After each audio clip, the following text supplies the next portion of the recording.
So if you read the My Hero Academia manga, you've probably been waiting a long time for this part to get animated. You've probably been like, yo, it's coming, and it's slowly starting with this episode right here. The man, the myth, the monster has finally arrived. Sometimes I be riding your face and hit like genjutsu in place. That's how it be though. Nothing but great effort just to get a C though.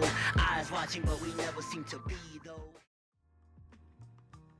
Now, for starters, let's talk a little bit about how My Hero Academia was portraying pretty much how the media is even in our world, where they're basically being very annoying and just like all over, just non-stop criticizing UA for what's happened. And honestly, that's what goes on in the media nowadays. When there's a small incident or something happens that obviously is out of control of certain people's hands, they still put it all on, and they keep on criticizing and this and that. And it was nice to see Aizawa Sensei, which again, like I said in my last review, he's like the Batman of this world, but really, suck it up. And even though he hates the media and hates all of this, basically apologize and say we're gonna do all we can. And I'm 100% sure that Bakugo is not going to turn, and that shows his faith in his students. And it was kind of cool to see that Bakugo was watching that at the same time, and you could see that it did something for Bakugo. It made him a little bit excited and happy that the teachers know he's not weak-willed, he won't bend to the villains. And it was all around a nice little touch that they added on everything, on top of portraying again what the media is like, which is not that far off from our media, but also just seeing in general Aizawa Sensei, who he is at his core, that he'll suck it up. If it comes for the reputation of the school, he will take whatever he needs to take. And he took full responsibility for Bakugo being the way he is and not being able to tame Bakugo. But let's be honest, bro, like, I don't care which teacher, what, where, who, no matter what, if All Might can't change him and he looks up to All Might, ain't nobody changing that Bakugo. Dude might as well be straight out of Chirac. Nah. But Bakugo definitely, that's a part of his character. Now, with that being said, I honestly think to a certain degree, the way it was started, it seems as though, and up until this point, if you're obviously not a manga reader, it still seems as though, well, what was the point of the kids getting all dressed up and this build-up that they're going into the building and they're going to try and save Bakugo if they weren't really needed? Now, obviously, there's going to be some type of reason for them being there. They're not just going to be, hey, we wasted a couple of pages and we wasted a couple of chapters on building up this big infiltration thing. But let's be honest here, I think it's a nice twist that it's not just this, oh, these little kids is going into this big villain layer and they're going to have to, it's good that we got the big heroes, the real dogs on our side that, came through and kind of stopped what it felt like it would have been a cliche thing of like, oh, we're kids and we're going to try and do this. But it also showcases something else. When you look at it, the League of Villains, honestly, they're like maybe a few notches above, of course, our heroes, because our heroes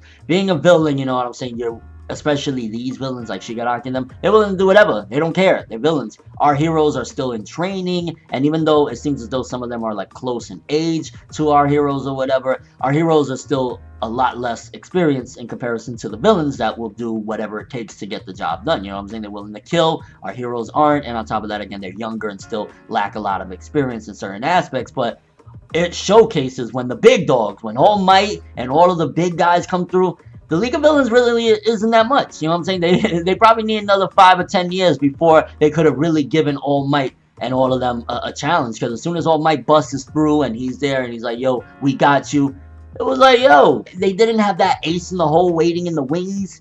It wouldn't have been nothing, They even pinned down the guy that would have brought the normals in there to fight on their behalf. So really, the League of Villains, it showcases that they might be, because they're more deadly and being a villain again, especially like Shigaraki and them, they're willing to kill and stuff like that. But they're not really, on that level of the pro heroes. All Might, Endeavor, any of those pro heroes, not any, but a good majority of them, they shut them down. So I wish in a way, but then again, it goes against, because like this is trying to tell the story of like, if these villains are trying to be on the uprising and our heroes are trying to be on the uprising, it's trying to showcase that. Imagine we had a League of Villains that were on All Might's level. I mean, granted, what we had at the end, he himself is a League of Villains, like a pro League of Villains or whatever. But nonetheless, it showcases again that Shigaraki and them to be greater villains that the All Mights in them wouldn't be able to take out. They still need more time and training themselves, which is weird to say, like villains need training. But yeah, they got roped up fairly easily. You know what I'm saying? All Might busted in and it was a wrap. And honestly, it was interesting to see as well. All Might kind of lose his composure. You can see that he took this one personal when somebody that he is personally invested in, and you know, he's been raising these kids in the UA and teaching them and shit like that. So you could see that he was kind of out of character, that even one of the villains was like, All Might, no, chill, you know what I'm saying? You're supposed to be the one true hero. But All Might, he was ready to fucking bust a blood vessel there. Dude was heated. Let's talk about Shigaraki for a second, and something really interesting about him, because we learned a couple different things within the end of last week's episode and then this episode. For starters, he has some sort of either dad complex. There's something there, because when the glove that was knocked off his face by Bakugo fell on the floor, he said something, I believe either dad or father or something like that. So you can see there's something there, whether his father gave him that glove or whatever the case may be. There's something off about Shigaraki, because even dude was like, yo, chill, Tomura Shigaraki, don't do it and shit like that. You can see that that's a very sensitive subject. We also got a little bit of a flashback of a very young Shigaraki. He was there, he looked like he was homeless, he was beat up in a corner somewhere, and then we see the monster. And at this time, I don't know exactly if he was injured or not yet, because it only showcased, I don't think it showcased his face or whatever, but he came, and seemingly that's how Tomura began his path to where he's at now. Also, did anyone catch that? I believe he did call him by a different name. It wasn't Tomura Shigaraki. It was something else that was called in that flashback or whatever. But, you know, All For One pretty much is what I believe started him on this path, because he was already seemingly, again, I don't know if he was beaten by somebody or what, but he was alone. And All For One recruited him and put him on this path. So it was interesting to see a little bit more of the origins of Shigaraki and how he started becoming a villain and who he is today. And All For One, oh baby, you know, just seeing the introduction already where he showed up, because, okay, for starters, giving more clues of, you know, I mean, we already heard based on All Might, he gave the description. I want to say it was even in season 2 towards the end when he was telling Deku or whatever a little bit about All For One's powers. We see that, you know, an example, if he can steal quirks, he was able to teleport the Nomus through and whatnot. So showcases All For One ain't no joke. But when you see All Might is worried about this, and again, he was all, you know, this was foreshadowed, his worrying nature of All For One.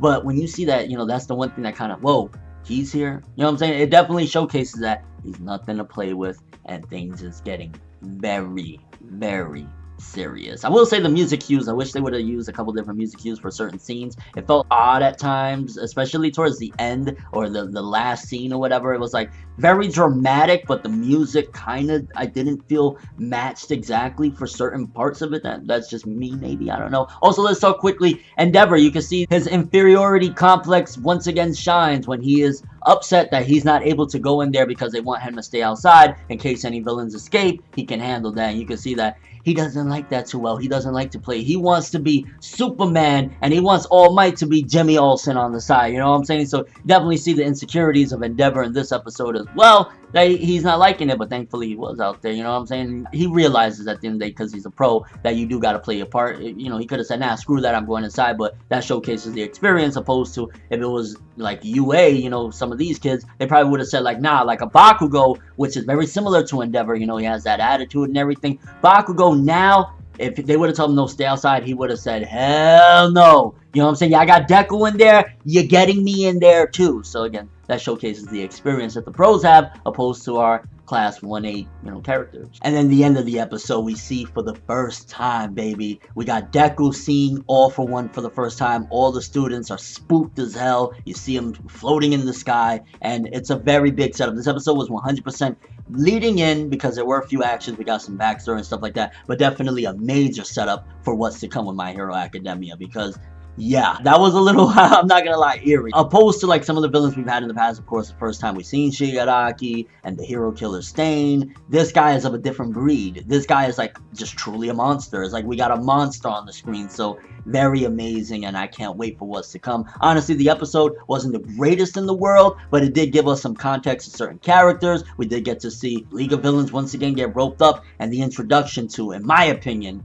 what is to this date the greatest villain of My Hero Academia, baby, and it's gonna be lovely. I'm curious for anime-only viewers, what do you think is gonna go down in the next couple of episodes of My Hero? What do you think All For One's gonna do? You think he's gonna kill one of the kids from Class 1A? You think he's gonna just start bodying the heroes up and right, start ripping Endeavor in half or something? What do you think is gonna go down in the next few episodes with that character, and how do you feel about this right now? You're getting the ominous feel that us manga readers are feeling right now of that man's a monster. Even Deku, which it starts to showcase, okay, this is their reason and purpose for being here. When they're walking away like, oh, Might has it, Deku starts getting that strange feeling, and this is before he even seen All For One. So you can see that, again, a lot of setup, and overall, this is insane. Again, your overall thoughts, expectations, All For One is on the scene, baby.